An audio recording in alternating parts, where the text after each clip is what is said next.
Welcome back to the show. Something I didn't notice about last night when the vote of no confidence was happening, when Nadine Dorries, the cultural secretary, who is Boris Johnson's biggest fan and ally, was going around to change the rebels' minds by insulting them rather than actually try to convince them to support their leader.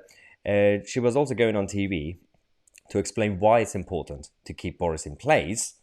I don't know if she meant it or not, but her main line as the main excuse to use was to essentially say that the party is owned by big money and donors, and that's what we should really focus on.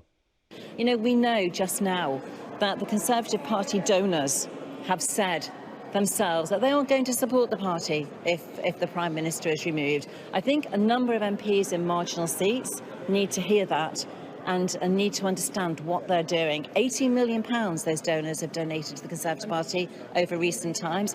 It's those donors that have helped us to win the election, and they need to hear that message. And they need to hear that message, right?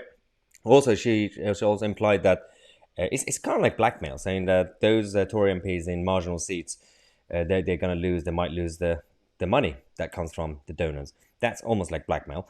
But in reality, the issue with the party donors, that's normal. All political parties have donors, they have to look after them, and that makes sense. But this is different. This is all on a whole new level. Because if you're using the donors and big money as the main excuse, the main priority to focus on, it's not healthy for British democracy. Because you also have party members to look after, and some are unhappy. You also have voters around the country to look after, some are unhappy. But your focus, the primary focus is, we just need to make sure we look after the political donors. Because if they're not happy, well, what are we going to do with their £80 million?